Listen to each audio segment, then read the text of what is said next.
반갑습니다. 오늘 본문은 사도행전 11장 19절부터 26절입니다. 사도행전 11장 19절부터 26절입니다.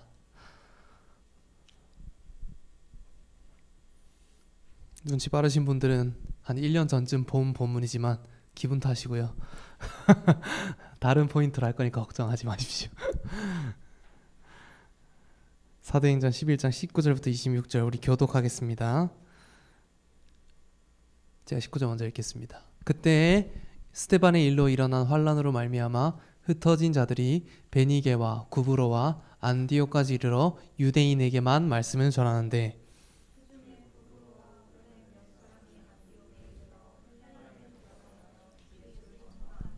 주의 손이 그들과 함께 하심에 수많은 사람들이 믿고 주께 돌아오더라.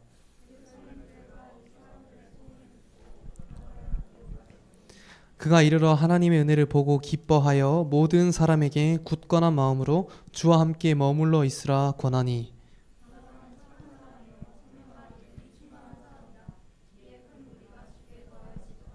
바나바가 사울을 찾으러 다소에 가서 만남에 안디옥에 데리고 와서 둘이 교회에 1년간 모여 있어 큰 무리를 가르쳤고 제자들이 안디옥에서 비로소 그리스도인이라 일컬음을 받게 되었더라.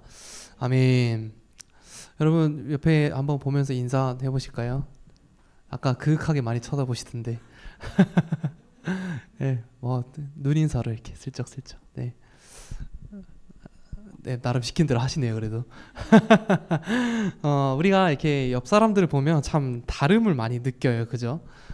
이렇게 특히 이 형제와 자매들은 이렇게 뇌 구조 자체가 좀 다르거든요. 저희 아들과 딸을 키우면서 참 많이 느끼는 것 같아요. 아들들은 기본적으로 귀가 안 들립니다. 이렇게 먹으신 것 같아요, 아마도. 그래서 웬만큼 큰 소리로 부르지 않으면 절대 답하지 않고 그렇습니다. 근데 그걸 보면 엄마는 도무지 이해를 못하죠. 그래서 얘는 도대체 어느 세계에 살고 있는가 이해가 안 됩니다. 근데 아빠는 보면 뭔가 나 같아. 내 분신이 저러고 있는 것 같고, 그러니까 뭔가 굉장히 긍휼한 마음이 생기면서 뭐 불쌍하기도 하고 얘가 앞으로 30년이 지나도 이러고 있겠다 뭐 그런 생각을 좀 합니다. 반면에 이제 딸은 이제 엄마랑 좀 결이 비슷하죠. 그래서 둘이 그래서 서로 부딪히는 경우도 있지만 아빠는 도무지 이해할 수 없는 감성이 있습니다. 그래서 똑같은 말을 아들에게 하면 아들한테 먹히지 않은 말들이 딸에게는 친절하게 말해야지라고 욕먹게 되는 그런 이제 상황들이 생기는 거죠. 이런 것처럼 우리는요 각자 다른 어떤 이 정체성은 같지만 정체성을 이제 하나님 자녀로 갖지만 다 각자 다른 환경과 또 이게 생각과 성격들과 이런 것들을 가지고 산다는 거예요. 근데 우리가 지금 이 교회에서는 네 사랑합니다. 지금 이 교회에서는 특별히 다른 걸 반격하지 못할 수도 있어요. 왜냐하면 사람마다 다 다르지만 그 중에 가장 다르다 싶을 수 있는 거는 대표적인 게 뭐냐면은 민족입니다. 민족이 다르다는 건 쓰는 언어가 다르다는 거고요. 그리고 이제 있는 문화가 다르죠. 그래서 대화도 잘 되지 않고 정상적인 상호작용이 되지 않습니다. 그리고 더군다나 이제 악감정이나 이런 것들이 더 있다면 좀 더 어렵겠죠. 그래서 보통은 민족끼리 이 교회가 모여들기 마련입니다. 그래서 예를 들어서 이제 우리 교회에 이제 외국인 분들이 이렇게 오시게 될 수가 있겠죠. 그렇게 되어졌을 때 이들과 정말 잘 하나가 될 수 있는가 쉽지 않다라는 것이죠. 그래서 제가 대학교 때 신앙생활을 했던 교회에서 어느 날 이제 몽골 친구들이 막 몰려오기 시작했어요. 그러니까 한 친구가 이제 예수를 믿게 되면서 이제 몽골에서 유학생으로 온 친구가 이제 교회에 오게 된 거예요. 근데 이제 타지 생활을 하는 이민자들은 같은 이게 민족들끼리 묶여서 커뮤니티를 형성을 하거든요. 왜냐하면 이 한국 사회에서 살아남아야 되기 때문에 어떤 정보나 이런 것들을 많이 교류하기 위해서 그들만의 커뮤니티가 있어요. 그럼 이제 이 친구가 거기에 가서 이제 몽골인들 커뮤니티에 가서 이제 교회에 대한 이야기를 한 것 같아요. 그래서 이제 뭐 한 열댓 명 이렇게 데리고 온 거예요. 교회는 굉장히 당황스러웠죠. 이걸 이제 어떻게 해? 그래 얘네 한국말도 잘 못하는데 말씀을 어떻게 가르칠 것이며 찬양은 무슨 노래를 부를 것이며 한글 자막 띄우는데 아무도 못 알아보고 그러니까 참 쉽지 않은 거예요. 그래서 이제 대표적으로 교회가 바뀌어졌던 것 중에 하나가 뭐였냐면은 찬양 PPT 밑에다가 몽골어를 같이 쓰기 시작했어요. 그런 이제 것들을 이제 넣어가면서 이들을 배척하지 않고 우리가 받아들이겠다, 품겠다, 우리에게 다소 불편함이 발생할 수 있겠지만 감수하겠다라는 이제 메시지가 전달이 될 때 그 친구들이 마음이 열려질 뿐만 아니라 다른 사람들도 아 이런 게 교회구나라는 걸 좀 느낄 수 있었고 주변에 교회 안 다니는 사람들, 캠퍼스에 있는 친구들도 이 교회를 보고 굉장히 특이하다는 인상을 받게 되는 것이죠. 오늘 본문에 나오는 안디옥 교회가 그런 교회였습니다. 역사상 처음으로 유대인과 이방인이 함께 모인 다민족 교회였어요. 그래서 이 교회는 참 많은 쓰임을 받습니다. 바울을 비롯한 선교팀을 파송하기도 하고요. 그리고 열방으로 복음을 전파하는 최초의 길을 연 교회입니다. 그래서 바울이 여기서 1차 전도 여행을 가거든요. 갔다가 와서 보고를 합니다. 이방인들한테 복음 전하니까 이방인들이 예수를 믿더라. 이게 당시에 엄청난 센세이션이거든요. 그래서 사람들이 이제 이거 가지고 회의를 엽니다. 왜죠? 이제 우리가 정립을 해야 되기 때문이에요. 과연 이방인들도 율법 안 지키고 구원 받을 수 있는가? 그게 참 어렵단 말이에요. 그래서 공회가 열리게 되고 이방인도 구원 받을 수 있다. 땅땅땅 결론 내려지게 됩니다. 그러니까 안디옥 교회는 유대인 중심의 예루살렘 교회에서 굉장히 혁신된 헬라인을 품어내는 일을 했다는 거예요. 자, 근데 그 시작이 어떻게 됐는지로 보세요. 교회가 어떻게 시작되는지를 성경에 기록을 하고 있어요. 19절 우리 같이 한번 읽어봅시다. 19절 시작.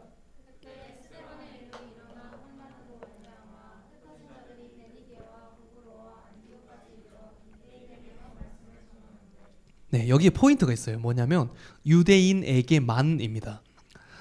지금 이제 무슨 일이 일어난 거냐면 예루살렘 교회가 최초의 교회였고 유일한 교회였어요. 근데 하나님께서 많은 은혜를 부어주셔서 부흥했죠. 수천 명의 사람들이 예배 드렸었습니다.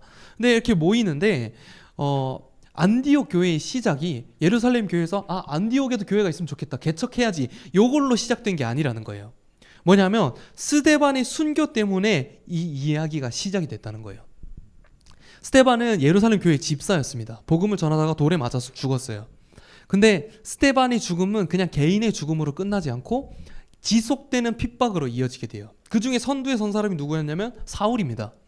그래서 사울이 살기가 등등해서 사람들을 찾아다니면서 예수 믿는 사람들을 감옥에다가 넘겨주는 일들을 합니다. 그러면 이 사람들이 이제 처음에는 숨어 있다가 사울이 집 안까지 쳐들어오는 거예요. 그러니까 집을 내팽개치고 도망을 가게 됩니다. 이거는 그냥 단순히 에이 똥이 더러우니까 피해야지 이게 아니에요. 자기의 생명을 걸고 난민이 된 겁니다. 뭐 부동산 이렇게 다 처리하고 돈 다 가지고 간 게 아니잖아요.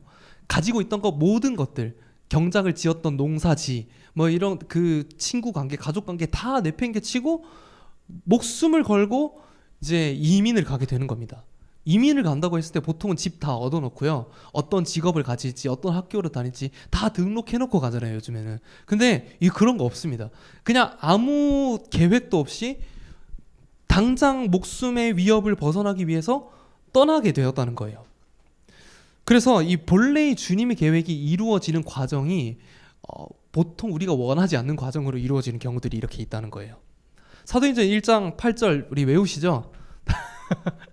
자, 외워보겠습니다. 준비 안 했어요. 시작. 오직 성령이 너희에게 임하시면 너희가 권능을 받고 예루살렘과 온 유대와 사마리아와 땅끝까지 이르러 내 증인이 되리라. 좋아요. 점점 목소리 커지고 있어요. 다음 주에 한 번 더 물어보겠습니다. 성령의 권능을 받은 교회가 예루살렘과 온 유대와 사마리아와 땅끝까지 증인되는 것이었어요. 근데 예루살렘 교회에 엄청난 부흥을 주셨잖아요. 근데도 예루살렘 교회는 성령 강림 이후에도 적극적으로 땅끝으로 나가겠다라는 정황이 없습니다. 그냥 은혜 받고 끝이었어요. 그래서 그 일을, 주님의 약속을 하나님은 어떻게 이루시는가? 사도행전 8장 1절을 통해서 이루십니다. 요거 거꾸로 된 거 아시죠? 1장 8절에서 8장 1절 어떻게 이루어지는지 보세요. 읽어봅시다. 시작.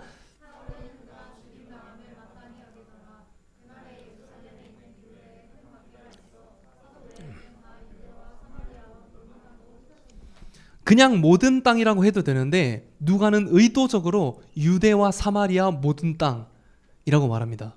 사도행전 1장 8절이 기억나게끔 하는 거죠.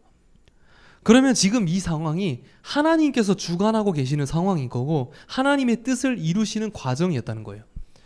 그 과정은 무엇인가? 성령이 임하시면 유대, 사마리아 땅끝까지 간다고 하셨는데 그 통로가 박해였다는 겁니다. 그러면 사실 인간의 기본적인 본성은, 여러분이 예루살렘 교회 성도라고 생각해 보세요. 그러면 교회가 부흥되잖아요. 초대형 교회가 되잖아요. 아, 그럼 이제 우리 신앙생활 진짜 재밌게 할 수 있겠다, 이렇게 생각할 겁니다. 근데 주님은 핍박을 통해서 이 주님의 복음을 먼 곳으로 전하신다는 거예요. 그러니까 해체를 통해서 확장을 하신다는 거죠. 이 일이 성경 곳곳에 비슷비슷한 일들이 많이 나와요. 구약 성경에 하박국이라는 사람이 나오거든요. 이스라엘이 개판이에요. 우상 막 섬기고, 그래서 도저히 이 의인으로서, 이 선지자로서 감당할 수 없는 그 슬픔에 하나님께 따져 묻습니다. 하나님, 당신 백성이 죄악 가운데 있는데 어떻게 가만히 계실 수 있습니까? 하나님이 응답하시니 어떻게 대답하시냐면요, 내가 그래서 바벨론 군대를 준비했다. 너희를 멸망시킬 것이다. 하박국이 이거 원하지 않았겠죠. 그냥 이 정신 못 차리는 종교 지도자들 하나님께서 좀 혼내주시길 바랬겠죠. 근데 멸망시키겠다는 거예요. 이해가 안 되죠. 근데 하나님의 백성이 범죄했다고 어떤 그 세계 최악의 범죄자를 용병으로 고용하시는 게 주님 맞습니까? 그때 하나님이 대답하신 구절이 뭐냐면 하박국 2장 14절입니다. 우리 아침에 읽어볼게요. 시작. 여호와의 영광을 인정하는 것이 온 세상에 가득함이니라. 우리 많이 아는 구절인데요, 맥락이 여기였다는 거예요. 하나님, 우리를 왜 망하게 하십니까? 이렇게 해체되는 건 아니잖아요. 너희의 해체를 통해서 무엇을 이룰 것이다? 물이 바다를 덮은 같이 여호와의 영광을 인정하는 것이 가득하게 될 것이다. 이 역사가 신약에서 그대로 이루어지게 된 것입니다. 예루살렘 교회의 도주 그리고 분산, 그 결과는 복음이 먼 지역까지 전해질 수 있는 문을 열었습니다. 그러니까 사실 예루살렘 교회가 아무리 컸어도요, 그들이 흩어지지 않았다면 저 먼 나라에 있는 사람들이 복음의 소식을 들었을 리가 없습니다. 그리고 심지어 이 흩어짐은 이 사도들이 아니라 일반 성도들을 중심으로 일어났어요. 사도들이 예루살렘에 남아 있었습니다. 사람들을 돕고 지키기 위해서요. 그리고 흩어지는 사람들은 일반 성도들이었어요. 집사님들이었어요. 막 흩어지는데 그들이 각 지역에서 선교사가 된 겁니다. 그러니까 이들은 내가 하나님께 나를 선교사로 나를 부르셨나? 확인하고 체크하고 사인 받고 말씀 받고 기도하고 계획해서 출발한 게 아니었다는 거예요. 나는 그리스도인인데 하나님이 나를 힘들게 해서 딴 데로 가게 된 거예요. 그리고 그곳에서 난 정체성을 지키면서 살아야 되잖아요. 그러니까 당연히 복음을 전할 수밖에 없는 것이고, 그 복음이 먼 나라에게 전해지게 되었다는 거예요. 이게 최초의 선교였습니다. 그러니까 이제 우리가 보통 약은 약사에게, 진료는 의사에게, 선교는 선교사에게 하지만 선교사가 아니라는 거예요. 성도는 이렇게 부름을 받게 된다는 겁니다. 그래서 바울이요, 전도 여행을 처음에 가거든요. 1차 전도 여행. 그러니까 사실 제대로 된 선교는 이때가 최초의 선교긴 해요. 근데 바울이요, 이제 전도 여행을 가는데 가는 데마다 이상하게 교회가 세워져 있는 거예요. 왜일까요? 이 사람들이 다 흩어져서 거기 가서 교회를 세운 거예요. 근데 이제 이상하게 교회가 절대 없는 것 같은 곳에 이렇게 교회가 세워져 있고, 그런 거 이제 많이 보게 되는 거예요. 박해를 통해서 흩어졌던 유대인들이 먼저 교회를 세운 것입니다. 자, 근데 문제는 뭐냐면 그렇게 세워진 교회들은 하나같이 유대인 중심 교회라는 거예요. 사실 유대인 중심일 뿐만 아니라 유대인밖에 없는 교회예요. 장소는 이방이에요. 장소는 이방인데 유대인들만 모이는 거예요. 왜냐하면 그들 가운데 꽉 막힌 생각이 하나 있었거든요. 뭐냐면 율법 지켜야 된다는 거예요. 할례행해야 된다는 거예요. 그래서 19절을 보면은 유대인들이 복음을 전하는데 누구한테 복음을 전하냐면 유대인에게만 말씀을 전합니다. 그죠? 왜냐하면 이방인이 구원받기 위해서는 일단 이 당시 그리스도인 유대인들의 세계관에서는 이방인이 예수를 믿기 위해서는 유대교로 먼저 개종을 하고 복음을 배워서 교육을 받아서 그리스도인이 되는 어떤 이런 커리큘럼을 생각을 했던 겁니다. 근데 이 바울이 계시한 이야기는 뭐냐면은 유대교를 점프 뛰고 건너뛰고 바로 그리스도인이 될 수 있는가, 그걸 지금 말하는 거거든요. 그걸 못한다고 생각했기 때문에 유대인은 늘 유대인들에게만 복음을 전했어요. 이방인들이랑 같이 상종도 하지 않았습니다.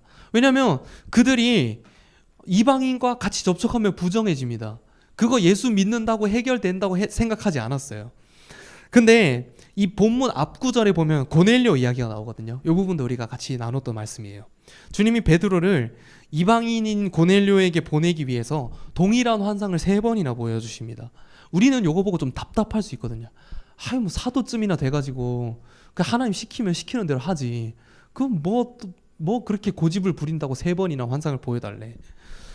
근데요, 우리가 이걸 무슨 의미인지 이해를 잘 못해서 그렇습니다. 베드로에게 하나님 보여주신 환상은 뭐였냐면요, 보자기가 있었고 그 가운데 부정한 짐승들이 가득해요. 그걸 보고 먹어라 라고 하시는 거예요. 근데 나는 저거 부정한 거 몰라요. 난 안 먹을 거예요. 그래서 설득한다고 3번 걸린 거거든요.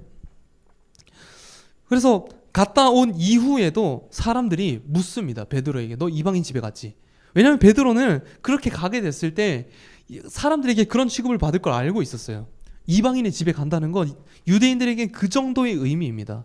그러니까 지금으로 치면 여러분 사실 잘 체감이 안 되시겠지만 여러분은 뼛속까지 못 신앙들이 많기 때문에 이제 적용을 좀 하면 대충 이런 겁니다. 좀 더 심한 의미지만 보자기에 하나님이 이렇게 산타클로스처럼 보자기를 가지고 가시게 여러분 앞에 쫙 풀어놓는 거예요. 꿈에서 풀었는데 막 온갖 담배와 술과 양주와 소주와 맥주와 마약이 막 이렇게 널브러졌어요. 자, 한 번에 들이마시세요. 여러분 여기서 저 이런 거 한 번도 안 해봤어요. 이렇게 대답할 수 있다는 거예요. 우리는 문화를 건너뛰는 것은 생각보다 어려운 일이기 때문이에요. 그래서 원래는 유대인에게만 복음을 전했는데 이제는 바뀌어지게 되는 일이 이 베드로와 고넬료 사건으로부터 이제 시작이 된다는 겁니다. 그래서 이제 이변이 생기는데요. 20절 한번 보십시오. 같이 한번 읽어볼게요. 시작.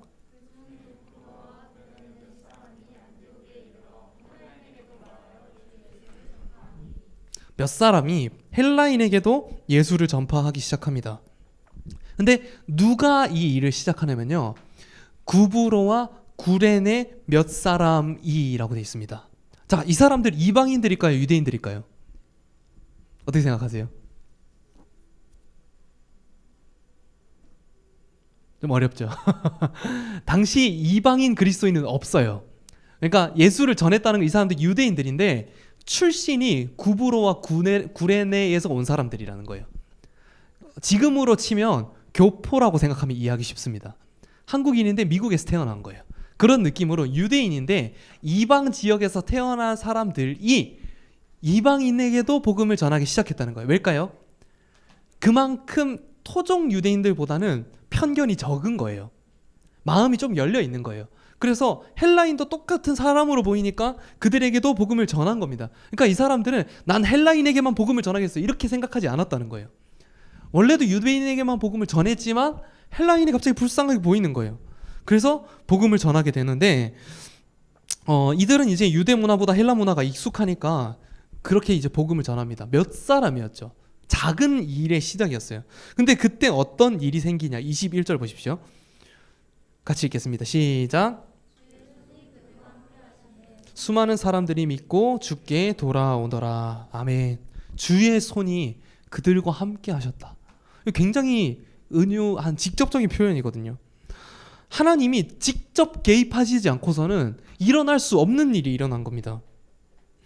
헬라인에게 복음을 전하는데 폭발적인 부흥이 일어나요. 그래서 이게 안디옥 교회가 되었어요. 자, 그러니까 안디옥 교회 개척 멤버는 누구예요? 유대인들입니다. 그것도 토종 유대인들. 근데 그 중에 몇 사람이 교포 출신들이 있었던 거예요. 이들이 이방인에게도 복음을 전하자 이방인들이 교회에 막 몰려 들어오는 거예요. 그래서 숫자가 정확하게 어떻게 됐는지 모르지만 어쨌든 꽤나 많은 이방인의 비중이 교회에 들어오게 됐다는 거예요. 자, 그때 이제 그 소문이 예루살렘에 전해지게 됩니다. 그러니까 예루살렘 교회는 사람들이 이제 걱정됐겠죠. 우리 형제자매로서 정말 잘 하나 되고 예배 같이 드리고 사랑했던 그 형제자매들 뿔뿔이 흩어졌잖아요. 이 사람들 어떻게 잘 살고 있는지, 거기 가서도 신앙생활 하는지 궁금하지 않겠어요? 근데 소식을 전해 듣는데 거기 교회가 세워졌는데 헬라인들이 엄청 많이 왔대. 이 얘기를 들은 거예요. 그러면 여러분 같으면 어떻게 반응하겠어요? 와, 정말 감사한 일이다. 1번. 2번. 근데 그거 괜찮은 거 맞아? 2번으로 반응하기가 쉽다는 거예요. 편견에 사로잡힌 사람은. 그래서 그것에 대해서 이 교회가 이렇게 세워졌다라는 걸 얘기를 듣고 사람을 보냅니다. 누구를 보내냐면요, 바나바를 보내요. 바나바를 파송해서 얻고자 하는 게 뭘까요? 물론 축복해 줄 수 있으면 좋겠지만 가장 먼저 이들에게 중요한 것은 안디옥 교회가 정상적으로 하고 있는지 그거 체크하려고 보내는 거예요. 좀 나쁘게 말하면 감시고요. 근데 그 사람으로 누구를 보내냐면 바나바를 보내게 됩니다. 예전에 이 사도행전 8장에 보면 사마리아 교회가 개척이 되거든요. 사마리아 교회가 정상적인 교회인지 확인하기 위해서 누가 갔냐면 베드로가 갔어요. 그러니까 보통 이제 그런 중요한 역할은 중요한 사람한테 맡기겠죠. 사도급이 가야 되는 거예요. 근데 사마리아 교회는 사도를 보내고 여기 안디옥 교회는 아무것도 아닌 사람, 그냥 이제 교회 뭐 집사님도 아니에요. 바나바는 그냥 사람을 보냅니다. 왜냐면 중요한 포인트가 있어요. 사마리아는 그 지역 위치상 이스라엘 사람들이 거하던 곳이에요. 그러니까 그 땅 가운데 사는 사람들은 아무리 피가 섞여서 잡종이 되었고 뭐 문화가 많이 사라지고 종교도 빼앗기고 신앙생활 제대로 안 한다고 해도 어쨌거나 그 아브라함으로 비롯한 그 히브리인들 중심으로 그들이 있었거든요. 그래서 사마리아는 좀 거리낄 수는 있지만 유대인 입장에서는 비슷한 문화권입니다. 그러니까 우리나라로 치면 북한에 가까운 개념이에요. 그거보다 조금 더 가는 거긴 하지만 어쨌거나 그런 느낌이라면 안디옥 교회는 완전 이방인 거예요. 전혀 모르는, 아예 그 모르는 세상인 거예요. 근데 왜 바나바였냐? 바나바는 구브로 출신이었어요. 그러니까 바나바가 교포였다는 거예요. 유대인이지만 이방에서 태어나 자란 사람이에요. 그 말은 그 부분에 대해서 많은 마음이 열려 있고 객관적인 시선으로 그들을 바라볼 수 있었다는 거예요. 그래서 그를 보내는데 바나바가 어쨌든 왔잖아요. 오고 나서 막 감탄을 합니다. 23절 우리 같이 봅시다. 시작.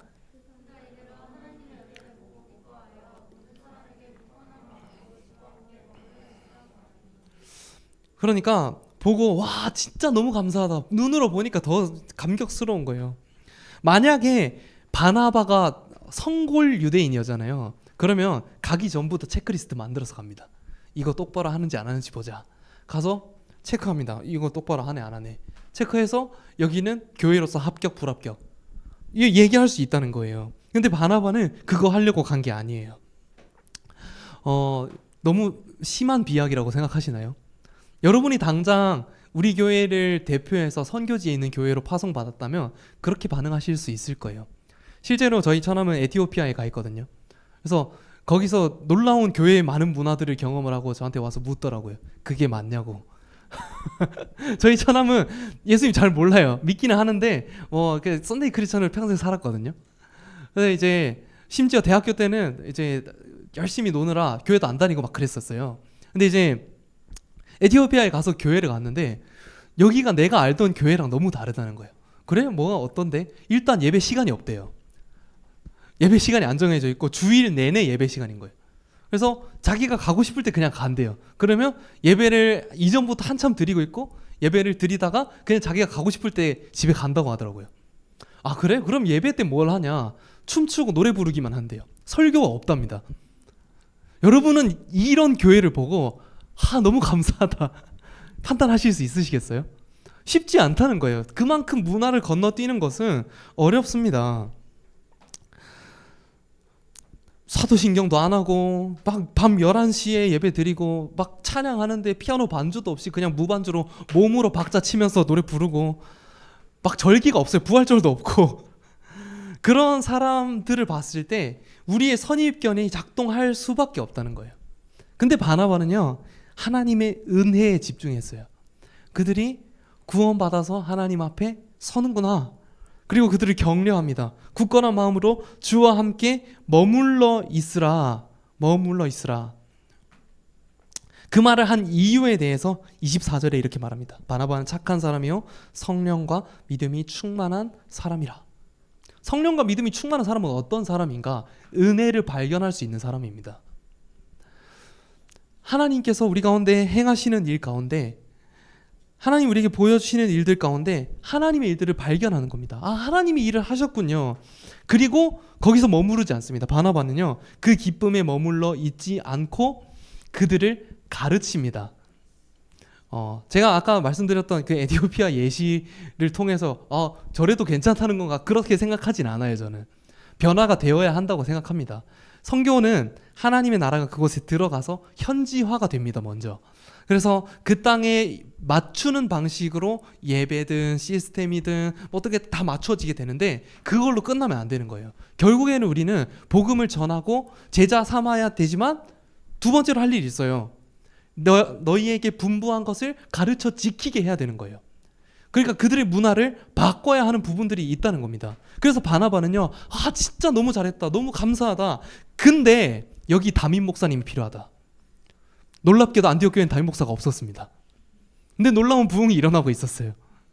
그래서 바나바는 그걸 보고도 여긴 왜 담임 목사가 없냐 라고 한 것이 아니라, 너무 감사하다, 하나님께서 하시는 일이구나. 근데 내가 담임 목사 데리고 올게 라고 하고 이제 어디로 가냐면요, 다소에 가서 사울을 섭외해 옵니다. 자, 근데 이 하필 고른 사람이 사울이었어요. 자, 이게 뭐냐면 안디옥 교회는 박해받아서 도망친 사람들이 개척한 교회잖아요. 그러니까 거기에 개척 멤버, 핵심 멤버는 예루살렘에서 도망친 사람들이에요. 누구를 피해서 도망갔죠? 사울을 피해서 도망갔어요. 근데 사울을 피해서 도망가서 겨우 교회 개척했는데 이방인들이 막 몰려오고 예루살렘에 소식을 전달했더니 바나바가 와가지고 너무 감사하다. 근데 내가 담임 목사 데리고 올게. 데리고 왔는데 사울이 온 거예요. 이게 무슨 일이에요? 사울 피해서 여기까지 온 건데. 사울이요, 사울 입장에서도 굉장히 이거 곤혹스러운 일입니다. 바나바가 가서 어쨌든 사정을 이야기했을 거 아니에요. 그럼 사울 입장에서 이 사명은 그들에게 바른 신앙을 가르치는 겁니다. 그들에게 신앙생활을 어떻게 하는 건지 알려줘야 될 거예요. 근데 사울은 이미 예루살렘 교회에서도 인정받는 사람이 아니었습니다. 주님 만나기 전에 한 짓이 있기 때문이에요. 회심한 이후에도 사도들이랑 면담했거든요. 인터뷰했어요. 근데 캐스팅 안 됩니다. 그래서 사울은 고향으로 돌아가서요, 10년 동안 그냥 거기 머뭅니다. 그런 사울을 바나바가 이제 섭외하러 간 거예요. 바나바가 얼마나 편견이 없었던 사람인지 알 수 있죠. 사울도 편견 없이 보았던 겁니다. 사울의 여러 가지 장점들이 너무 많죠. 말씀에 대해서 해박하고 좋은 지식들 가지고 있고 심지어 복음에 대한 열정도 있는데 그의 과거는 엄청난 디메리트였습니다.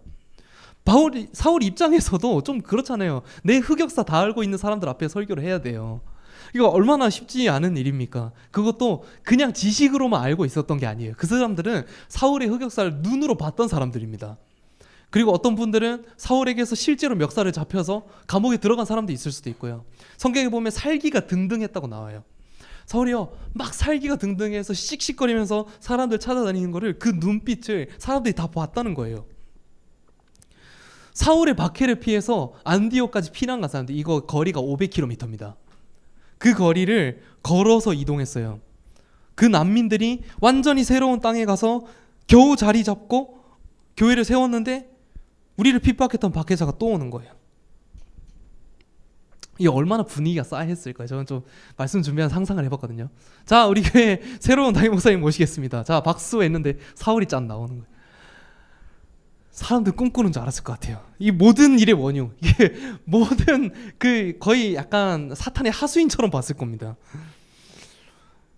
그리고 사울 입장에서도 목회자는 웬만하면 나쁜 과거는 숨기고 싶습니다. 여러분도 다 흑역사 있잖아요. 근데 그거 일일이 얘기 다 안 하잖아요. 근데 그걸 잘 아는 사람들이 안디옥 교회 교인들입니다. 그래서 나중에 바울이 그 디모데 전서나 디도서에서 감독의 자격에 대해서 말합니다. 여기서 감독은 담임 목사를 말하는 거예요.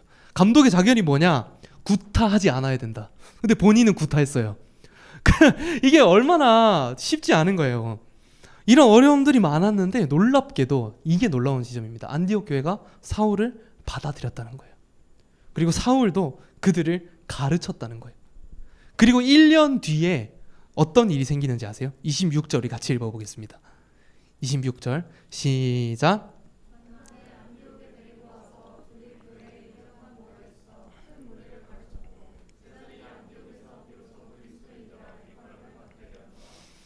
1년간 말씀을 배운 결과 안디옥에서 그리스도인이라 일컬음을 받게 되었더라. 이거는 교회 내부에서 일어난 일이 아닙니다.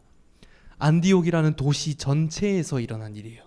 사람들이 이 안디옥 교회 성도들을 그리스도인이라고 부르게 된 거예요. 안디옥 교회 이전에도 교회가 있었어요. 그 중에 대표적인 교회가 예루살렘 교회였죠. 근데 예루살렘 교회는 예루살렘에서 그리스도인이라는 칭호를 못 듣습니다. 그럼 가르친 사람이 역량의 차이냐? 안디옥에선 바울 혼자 1년간 가르쳤고요. 예루살렘 교회에서는 자그마치 10년 이상 사도들, 야고보 죽었으니까 11명의 사도들이 열심히 10년 이상 가르쳤어요. 근데 예루살렘 교회에서는 이런 일이 일어나지 않았다는 거예요. 왜일까요? 예루살렘 교회가 뭔가 부족해서? 아니에요.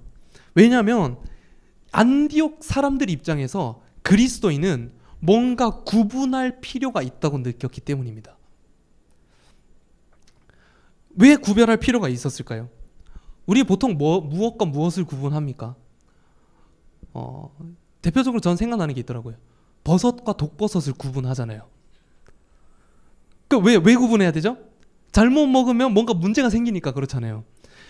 이 사람들은 그리스도인과 그리스도인이 아닌 사람을 대할 때 다르게 대해야 할 필요를 느낀 거예요. 일반적으로 생각하는 사람들의 선입견과 다른 민족에 대한 경계나 이런 것들이 그리스도인 안에는 없다는 거예요. 그게 너무 이상하잖아요. 그래서 이 사람들을 따로 묶어서 부르는 부류가 되어야 이 사람들과 정상적인 관계를 할 수 있다라는 겁니다. 그런 입장에서 예루살렘 교회는 다른 이름을 지어줄 필요가 없었어요.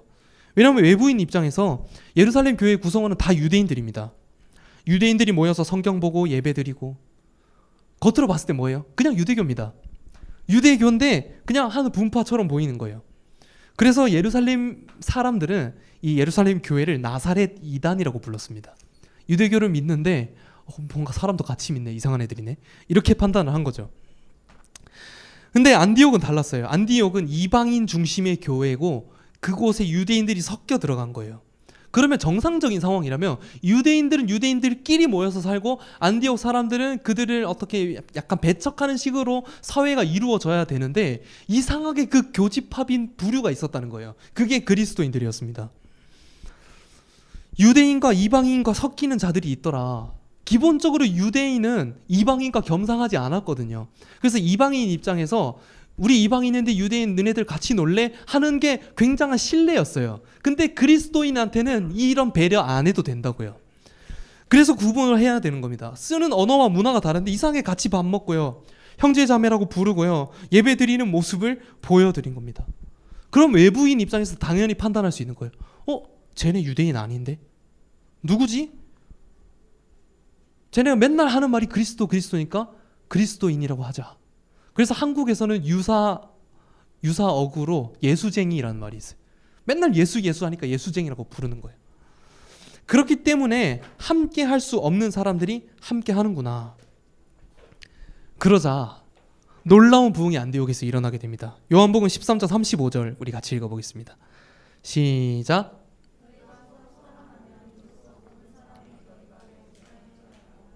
너희가 서로 사랑하면 모든 사람이 너희가 내 제자인 줄 알리라. 가장 강력한 선교 전략이 무엇인지 아십니까? 서로 사랑하는 것입니다. 근데 똑같이 사랑해도요, 다르면 다를수록 더 이것이 극적으로 부각돼요. 사랑할 수 없을 것 같은, 함께 할 수 없을 것 같은 사람들이 함께 거하며 사랑하는 것만큼 하나님이 살아계신 증거는 없어요. 모든 사람들은 다 내 편한 바운더리 안에 갖추며 살고 싶어요. 내가 가장 편한 친구랑, 나랑 가장 잘 맞는 친구랑 그렇게 지내고 싶죠. 누가 나랑 안 맞고 날 괴롭히고 날 힘들게 하는 그 사람한테 다가가서 말 걸고 친하게 지내요. 왜 그를 챙겨요? 그럴 이유가 없잖아요. 근데 복음이 임하면 그 일들이 우리 가운데 일어나게 된다는 거예요. 그것 자체가 하나님의 살아계신 증거가 되더라는 것입니다. 오직 복음만이 할 수 있는 것입니다. 함께 할 수 없는 사람들이 그리스도로 말미암아 하나님이 거하실 성전으로 지어져 가는 교회. 그래서요, 안디옥 교회는 사울을 담임 목사로 부른 지 1년 만에 선교사로 다시 파송합니다. 아무것도 안정이 안 됐는데 보내요. 그냥 대안 구해놓고 보낸 거 아니었습니다. 이제 바울이 가야 되니까 이제 다른 분을 좀 구해다 놓고 보내자, 그렇지 않았습니다. 하나님의 나라를 위해서 우리의 핵심을 포기하겠다는 거예요. 그 말은 뭐냐면 사람들이 바울과 바나바를 의지하지 않았다는 겁니다. 목회자가 없어져도 우리는 서로 사랑하겠다 라고 결단한 겁니다. 하나님 나라의 복음은 단지 어떤 영혼의 구원을 받는 어떤 수학 공식이 아닙니다. 함께 할 수 없는 자들이 하나 되는 일, 자기 소유를 내어 하나님 나라를 위해서 헌신하는 일들이 오늘 우리 가운데 일어난다는 것입니다. 우리가 그런 교회가 되기를 원하시는 분도 오늘 자리에 좀 일어나실까요? 주님께서 오늘 우리를 부르시는 줄로 믿습니다. 함께 지어져 가는 교회로, 함께 하나 되어지는 교회로. 이건 너무 거창하게 느껴지시다면요, 안디옥 교회가 한 일 그냥 그대로 하면 됩니다. 같이 머물렀고요, 같이 밥 먹었고요, 같이 교제했고요, 같이 말씀 배웠습니다. 그걸 1년 한 결과 하나님의 살아계심이 온 도시에 증거되었습니다. 그 일을 하나님께서 오늘 우리를 통해서 하시길 원하시는 겁니다. 이 시간 그 하나님의 나라가 우리 가운데 임하기를, 우리가 내 개인적인 내가 편한 영역을 넘어서서 하나님의 사랑이 전해지는 곳으로 우리가 나아갈 수 있도록 움직여질수록 우리의 삶을 드리면서 같이 찬양했으면 좋겠습니다. 함께 지어져 가네, 함께 찬양하겠습니다.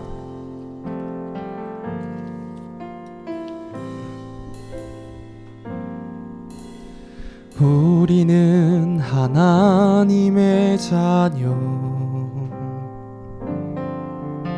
주 사랑 안에 우리 거할 때 주님 나를 사랑하신 것 같이 우리도 서로 사랑할 수 있네. 우리는 주의 몸된 교회, 뭐든지 제가 하나 될 때 예수님의 마음을 닮아가며 고통과 즐거움 함께 나누네. 하나님 안에서 우리 서로 이어져 주가 거하실 성전이 되네. 모퉁이 돌 되신 예수와 하나 되게 하신 성령 안에 함께 지어져 가네. 아멘. 한 번 더 찬양하겠습니다. 우리는 하나님의 자녀, 우리는 하나님의 자녀, 주 사랑 안에 우리 거할 때 주님 나를 사랑하신 것 같이 우리도 서로 사랑할 수 있네. 우리는 주의 몸 된 교회, 뭐든지 제가 하나 될 때 예수님의 마음을 닮아가며 고통과 즐거움 함께 나누네. 하나님 안에서, 하나님 안에서 우리 서로 이어져 주가 거하실 성전이 되네. 모퉁이 돌 되신 예수와 하나 되게 하신 성령 안에 함께 지어져 가네. 하나님 안에서, 하나님 안에서 우리 서로 이어져 주가 거하실 성전이 되네. 모퉁이 돌 되신 예수와 하나 되게 하신 성령 안에 함께 지어져 가네. 여러분, 그러면 우리는 예루살렘 교회일까요? 안디옥 교회일까요? 각자에게 영역이 있는 거예요. 나에게 있어 가장 편하고 안전한 그 구간, 예루살렘 교회가 있는 것이고, 내가 경계를 넘어서 나의 사랑을 부어야 하고 나의 마음을 열어서 내가 그곳으로 향해야 할 나만의 열방이 있는 겁니다. 우리 교회 안에서도 여러분 가운데 그런 사람이 있을 거예요. 내가 편하고 교제하기 좋은 그 공간이 있고요, 내가 아주 많은 노력을 들여야, 내가 안전한 자리를 벗어나야 섬기고 사랑하고 세워낼 수 있는 영혼들이 있습니다. 오늘 하나님은 안디옥 교회로의 방향성으로 우리를 부르시는 겁니다. 하나님, 그렇습니다. 하나님, 우리 교회가 확장을 통한 하나님의 나라를 이루는 교회로 세워지기를 소망합니다. 하나님, 그 일에 나를 써주십시오.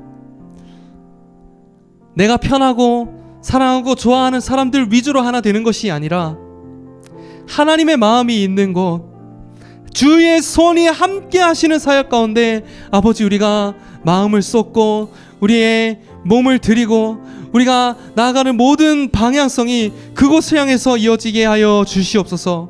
하나님, 그리하여서 아버지, 우리가 주님이신 사랑으로 서로 섬기고 하나된 교회 되어질 수 있도록 인도하여 주시옵소서. 하나님, 그를 위하여서 예수 그리스도를 이 땅 가운데 보내주셨고 예수를 우리의 머리가 되게 하셨으니 예수 안에서 우리의 막힌 담이 다 풀어지고 주님으로 인하여서 아버지의 온전한 사랑이 주님 우리 서로를 향해서 흘러갈 수 있도록 하나님 우리 교회 가운데 역사해달라고 주여 한번 부르짖고 함께 기도하며 나가겠습니다. 주여,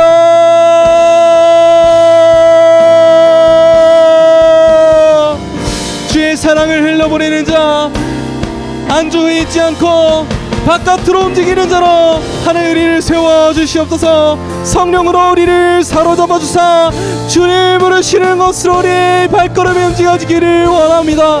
하나님, 나의 삶의 경계를 넘어 나의 편견을 넘어 나의 선입관을 넘어 주님 부르시는 것으로 우리의 마음을 쏟아내며 움직이기를 원합니다. 하나님, 우리를 사용하여 주시옵소서. 주의 몸된 교회를 하나님 안에서 아름답게 이루어나가시는 일로 하나님 우리를 써주시기를 원합니다. 하나님, 주의 몸된 교회를 써주시옵소서. 하나님, 우리가 하나 되게 하여 주시옵소서. 주의 나라를 확장시키는 그 거룩한 사명을 감당하는 교회로 하나님 우리를 세워주시옵소서. 하나님, 우리를 사용하여 주시옵소서. 주의 부르심 따라 함께 나가는 주의 성전이 되어 주의 마음을 담아내는 공동체로 하나님의 우리를 써주시옵소서. 주님,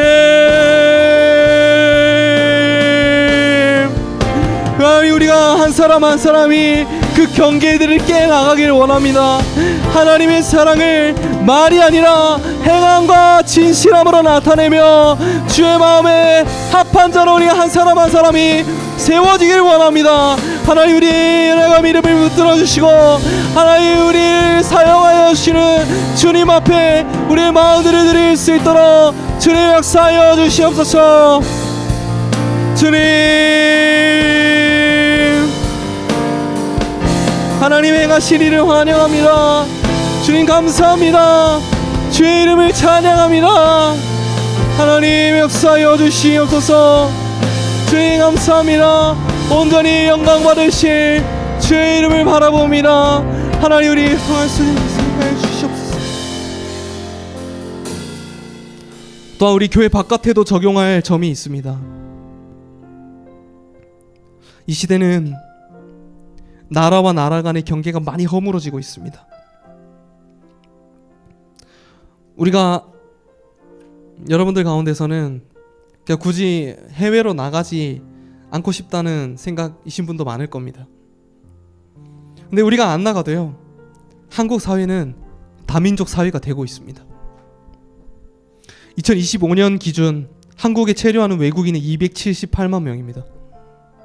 웬만한 광역시 인구보다 많습니다. 계속해서 늘어나고 있고요. 2025년 기준 한국에서 태어나는 신생아의 5.6%가 다문화 가정의 아이입니다. 앞으로 완전히 새로운 시대가 이 땅에 일어나게 되는데 그때 교회의 역할이 중요합니다. 누가 그 이민자들에게 손을 내밀어 줄 수 있을 것인가? 누가 그들의 영혼을 품고 함께 울고 웃으며 그 사명을 감당하게 되어질 수 있을 것인가? 그 사명을 붙드는 한 사람의 하나님의 사람을 주님 찾으십니다. 주님께서 오늘 바울과 바나바와 같은 자로 우리가 하나님 앞에 서기를 원하는 것입니다. 바나바처럼 은혜를 발견하고 편견과 선입견을 가로막히지 않는 하나님의 일하심을 바라볼 수 있는 자가 필요하고요. 또한 그 잃어버린 영혼들을 향한 하나님의 마음을 가지고 내 자존심 죽이고 내 생각 죽이고 그들을 사랑하기 위해, 그들을 품기 위해 발걸음을 움직일 수 있는 사람이 필요합니다. 우리는 시대적 사명을 가지고 있습니다. 앞으로 다가올 미래 가운데 하나님, 우리가 모든 민족을 품는 교회로 세워지게 하여 주시옵소서. 하나님, 그리하여서 먼 땅에 와서 그 외로움과 고통 가운데 있는 그 수많은 이민자들을 품어낼 수 있는 하나님의 교회로 하나님 우리를 세워 주시옵소서. 하나님께서 그 한 사람 한 사람의 영혼을 다 아시고 이 땅 가운데 보내주실 때 아버지, 우리가 그것을 그저 흘려보내지 않고 하나님, 우리가 먼저 그들을 손잡고 일으켜 하나님의 나라 가운데 함께 들어가는 귀한 형제 자매로 동역자로 세울 수 있도록 하나님 우리를 사용하여 주시옵소서. 이 땅의 교회와 또 앞으로 다가올 새로운 미래를 향해서 주님의 이름을 강력히 선포하고 함께 기도하도록 하겠습니다. 주여 한번 부르시고 기도합니다. 주여, 하나님, 이 시대 가운데 우리가 해나가야 할 기도가 무엇입니까? 하나님, 우리가 견지하며 또 붙들고 나가야 할 사명이 무엇입니까? 하나님, 이 시대를 향한 주님의 마음을 부어주시옵소서. 하나님, 주님, 이 땅 가운데 잃어버린 영혼들이 얼마나 많습니까? 하나님, 그들을 향한 하나님의 마음을 우리 가운데 회복케 하여 주시고 하나님, 시대 가운데 하나님 교회를 사용하여 주심으로 주님이 원하시는 주님의 몸된 교회가 세워지는 일이 하나님 우리를 통하여서 일어날 수 있도록 주님 역사하여 주시옵소서. 우리 한 사람 한 사람은 하나님의 사람으로 세우사 바울과 같이 바나바와 같이 쓰임받는 거룩한 주의 자녀로 하나님 우리를 세워 주시옵소서. 어느 장벽 또한 허물어지고 있는 시대 가운데 하나님, 우리가 우리의 마음과 뜻과 정성을 다해 주님 사랑하는 것과 같이 하나님 열방을 향한 주님의 마음을 함께 받기를 원합니다. 잃어버린 영혼을 향한 아버지의 마음을 갖게 하여 주시옵소서. 주님 우리를 보내어 주시사 주님의 마음을 시원케 드리는 자로 하나님 우리를 쓰임받게 하여 주시옵소서. 하나님 이 열방 가운데 잃어버린 영혼들이 하나님 온전히 돌아오게 되어지는 그날을 바라보기를 원합니다. 주의 마음을 받고 복음을 가지고 하나님과 함께 나아갈 때 우리를 통하여서 하나님 나라가 확장되어질 줄 믿습니다. 하나님 우리를 써주시옵소서. 주님 찬양합니다. 이 시대 가운데 그리스도인 한 사람 한 사람을 세우시는 하나님 일하신 그 경륜과 연약한 우리를 들어쓰시는 하나님의 붙드심을 바라봅니다. 하나님 우리를 준비시켜 주시고 하나님 우리가 훈련되게 하여 주시고 주님의 마음 붙잡고 갈 수 있도록 비지 인도하여 주시옵소서. 주님 감사합니다. 하나님 앞에 하나님의 자녀로 서는 자, 주의 일꾼으로 부름받는 자, 사명 붙드는 주 수할 일꾼들을 세워주시옵소서. 하나님이 준비하신 모든 이 선교의 시세 가운데 아버지 우리가 쓰임받을 수 있도록 주님 우리를 성령으로 사로잡아 주시옵소서. 하나님 감사합니다. 우리 마음 가운데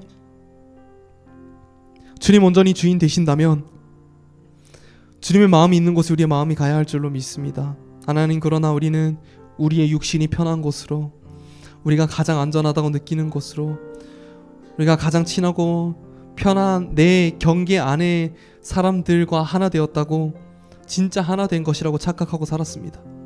하나님 주님이 우리에게 요구하시는 하나됨은 확장인 줄로 믿습니다. 하나님 우리가 마음을 열고 주님의 마음으로 하나님 나에게 붙여주시는 사람들을 만나고 그들을 품으며 나갈 때 아버지의 마음이 우리 가운데 더 부어지고 비로소 그리스도인이라 일컬음을 받았노라 한 고백처럼 교회 안에서 뿐만 아니라 이 사회가 그리스도인을 구별하게 하여 주십시오.